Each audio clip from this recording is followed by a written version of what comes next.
Welcome to future plus academy. അപ്പോൾ miss ഇന്ന് നിങ്ങളുടെ മുന്നിൽ വന്നിരിക്കുന്നത് ഒരു ചെറിയൊരു കാര്യം പറഞ്ഞു തരാൻ വേണ്ടിയിട്ടാണ്. നിങ്ങൾക്കറിയാലോ, നിങ്ങളുടെ പെർസെൻറ്റേജ് ആൻഡ് ഇറ്റ്സ് ആപ്ലിക്കേഷൻ എന്നുള്ള NIOS SSLCയുടെ ആ ഒരു ചാപ്റ്ററിൽ നിങ്ങൾക്ക് അറിയുന്ന കാര്യമാണ്. പൊതുവേ നിങ്ങൾക്ക് റിപ്പീറ്റ് അടിച്ച് വരുന്ന ഒരു കാര്യമാണ് സെല്ലിംഗ് പ്രൈസ് അല്ലെങ്കിൽ ഡിസ്കൗണ്ട് പ്രൈസ്, മാർക്ക്ഡ് പ്രൈസ് എന്നൊക്കെ പറഞ്ഞിട്ട് ഇതിങ്ങനെ മാറി മാറി നിങ്ങൾക്ക് കണ്ടുപിടിക്കാറുണ്ടാവും അല്ലേ. അപ്പം നമ്മൾ എന്നാലും നമ്മളിപ്പോൾ ഒരു ഷോപ്പിലൊക്കെ പോയി കഴിഞ്ഞാൽ ഒരു ഷർട്ടോ പാൻറ്റോ അല്ലെങ്കിൽ എന്തെങ്കിലും ഒരു ഡ്രസ്സ് എടുക്കാൻ വേണ്ടി പോയി കഴിഞ്ഞാൽ നമുക്കറിയാം ഡിസ്കൗണ്ട് സെയിൽ ആണെന്നൊക്കെ പറയും അല്ലേ. 40% ഡിസ്കൗണ്ട്, 70% ഡിസ്കൗണ്ട്, 70 ഒക്കെ കുറച്ച് കൂടുതലാണെങ്കിലും സ്റ്റിൽ ഇത്ര പെർസെൻറ്റേജ് ഡിസ്കൗണ്ട് എന്ന് പറയുന്നില്ലേ. അപ്പം നമ്മളിങ്ങനെ അവിടെ പോയിട്ട് കൺഫ്യൂസ്ഡ് അടിച്ചിരിക്കും, എന്താണ് ഇതിന്റെ MRP ആയിട്ട് ഇതിൽ എന്തായിരിക്കും കുറവുണ്ടാവും. അപ്പം നമ്മൾ കുറേ നേരം ഇങ്ങനെ ആലോചിക്കും, എത്ര 40% ഡിസ്കൗണ്ട് എന്ന് പറഞ്ഞപ്പോൾ നമ്മൾ എത്ര അടയ്ക്കേണ്ടി വരും, ആ ഒരു സംഭവം അല്ലേ. അപ്പം അതെങ്ങനെ ചെയ്യാന്നുള്ളൊരു ചെറിയൊരു വീഡിയോ ആയിട്ടാണ് മിസ് ഇന്ന് നിങ്ങളുടെ മുന്നിൽ വന്നിരിക്കുന്നത്. അപ്പം നിങ്ങൾക്ക് ഇനി എക്സാമിനായാലും നിങ്ങളോട് മാർക്ക്ഡ് പ്രൈസ് ചോദിച്ചാലും സെല്ലിംഗ് പ്രൈസ് ചോദിച്ചാലും ഡിസ്കൗണ്ട് പ്രൈസ് ചോദിച്ചാലും നിങ്ങൾക്ക് മാറിപ്പോരുത്. ഓക്കെ ആണല്ലോ. അപ്പൊ എല്ലാവരും ഞാൻ ഒന്നുകൂടെ വെൽക്കം ചെയ്യാണ് വീഡിയോയിലേക്ക്. അപ്പൊ നമ്മൾ വീഡിയോയിലേക്ക് കടക്കുന്നതിന് മുന്നേ ഞാൻ ഈ പറഞ്ഞ ഈ 3 ടേംസ് എന്താന്ന് പറയാം അല്ലെ. അപ്പൊ ഇത് അറിയാത്ത ആൾക്കാർ ചിന്തിക്കുന്നുണ്ടാവും, മിസ് ഇത് എന്തൊക്കെയാ പറയുന്നതെന്ന്. അപ്പൊ എന്താണ് ഞാൻ പറഞ്ഞത്, ഡിസ്കൗണ്ട് പ്രൈസ് എന്ന് പറഞ്ഞു കഴിഞ്ഞാൽ നമ്മൾ ആ ഒരു പറഞ്ഞ ഡിസ്കൗണ്ട് കഴിച്ചിട്ട് അല്ലെങ്കിൽ നമ്മൾ പറയുന്ന ആ ഒരു ഡിസ്കൗണ്ട് ഇല്ലേ, ആ ഒരു ഡിസ്കൗണ്ട് വരുന്ന എമൗണ്ട് എത്ര എന്നുള്ളതാണ് discount price. Okay, selling price എന്ന് പറഞ്ഞു കഴിഞ്ഞാൽ നമ്മൾ ആ പറഞ്ഞ ശതമാനം ഡിസ്കൗണ്ട് കഴിച്ചിട്ട് വരുന്ന നമ്മൾ കൊടുക്കേണ്ട പൈസ അല്ലെങ്കിൽ ആ ഒരു ഷോപ്പിലുള്ള ആൾ നമുക്ക് സെല്ല് ചെയ്യപ്പെടേണ്ട ആ ഒരു പൈസ. മാർക്ക്ഡ് പ്രൈസ് എന്ന് പറഞ്ഞാൽ എന്താ, അതിന്റെ ഒറിജിനൽ എമൗണ്ട്. ഓക്കെ, അപ്പോൾ ഒരു ഇത്ര മാർക്ക്ഡ് പ്രൈസ് ഉള്ള ഒരു സാധനത്തിന് നമ്മൾ ഇത്ര ഡിസ്കൗണ്ട് പ്രൈസ് കൊടുത്തിട്ട് ഡിസ്കൗണ്ട് പ്രൈസ് കഴിച്ചിട്ട് ബാക്കി സെല്ലിംഗ് പ്രൈസ് ആണ് നമ്മൾ പേ ചെയ്യുന്നുണ്ടാവുക. ക്ലിയർ ആണല്ലോ. അപ്പൊ ഈ ടേംസ് ഒക്കെ നിങ്ങൾക്ക് ക്ലിയർ ആയെന്ന് വിചാരിക്കുന്നു. അപ്പൊ നമുക്ക് പെട്ടെന്നൊന്ന് ചെയ്താലോ. അപ്പൊ ഞാനൊരു ചെറിയൊരു എക്സാമ്പിൾ വെച്ചിട്ട് പറയാമെന്ന് വിചാരിക്കുകയാണ്. അപ്പൊ നമ്മൾ വിചാരിക്കും ഒരു 12,000 റുപ്പീസ് അഥവാ 12,000 രൂപ ഉള്ള ഒരു TV വാങ്ങിക്കാൻ പോവാന്ന് വിചാരിക്കുക. അപ്പൊ ഞാൻ ആ ഷോപ്പിൽ പോയ സമയത്ത് ഞാൻ അവിടെ കണ്ടു 40% ഡിസ്കൗണ്ട് അല്ലെങ്കിൽ 30% ഡിസ്കൗണ്ട് അല്ലെങ്കിൽ 20% ഡിസ്കൗണ്ട് എന്നൊക്കെ കാണുകയാണ്. ഓക്കെ, അപ്പൊ ഞാൻ പോയി എടുത്തത് ഏതാണ്, 30% ഡിസ്കൗണ്ട് ഉള്ള ഒരു TV ആണെന്ന് വിചാരിക്കാം. അപ്പൊ 12,000 ആണ് അതിന്റെ മാർക്ക്ഡ് പ്രൈസ് വരുന്നത്, അല്ലെങ്കിൽ അതിന്റെ MRP പറയുന്നത് 12,000 ആണ്. 40% ആണ് അതിന്റെ ഡിസ്കൗണ്ട് വരുന്നത്. അപ്പൊ ഞാൻ എത്ര പേ ചെയ്യണം, ഞാൻ ആ കടക്കാരന് എത്ര കൊടുക്കണം എന്നുള്ളതാണ് നമ്മൾ ഇവിടെ കണ്ടുപിടിക്കാൻ പോകുന്നത്. അപ്പൊ അത് നമ്മൾ കണ്ടുപിടിക്കണമെങ്കിൽ എന്താണ്, ആദ്യം 40% അല്ലെങ്കിൽ ഈ 30% എത്ര എന്നുള്ളത് നമ്മൾ കണ്ടുപിടിക്കണം അല്ലെ. എന്നിട്ട് അതിന് നമ്മൾ ഈ ഒരു പ്രൈസിൽ നിന്ന് കുറയ്ക്കണം ആണല്ലോ. അപ്പൊ ഞാൻ പറഞ്ഞു, ഞാൻ സെലക്ട് ചെയ്തത് 30% ഉള്ള ഒരു TV ആണ്.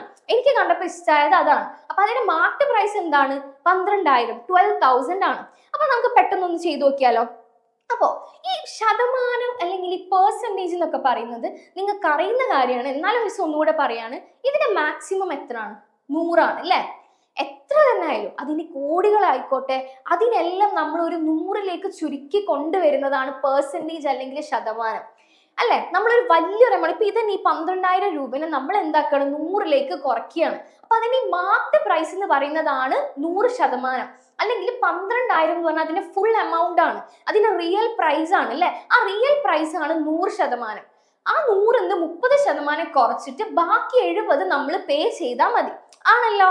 അപ്പൊ അതാണ് നമ്മൾ കണ്ടുപിടിക്കാൻ പോകുന്നത്. അപ്പൊ നിങ്ങൾക്ക് അറിയാം 100 നമ്മളെ ടോട്ടൽ. അപ്പൊ ഈ ഒരു 30% നമുക്ക് എങ്ങനെ മാറ്റി എഴുതാൻ പറ്റും, 30/100 അല്ലെ.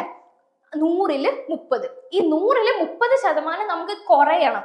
അതാണ് നമ്മുടെ ഡിസ്കൗണ്ട് പ്രൈസ്. ഇത് 2 രീതിയിൽ ചെയ്യാൻ പറ്റും. ഞാൻ 2 രീതി ഇവിടെ പറയും. അപ്പൊ എല്ലാവരും ശ്രദ്ധിക്കുക. എന്നിട്ട് നിങ്ങൾക്ക് ഏതാ എളുപ്പം എന്ന് വെച്ചാൽ നിങ്ങൾ അത് യൂസ് ചെയ്യുക.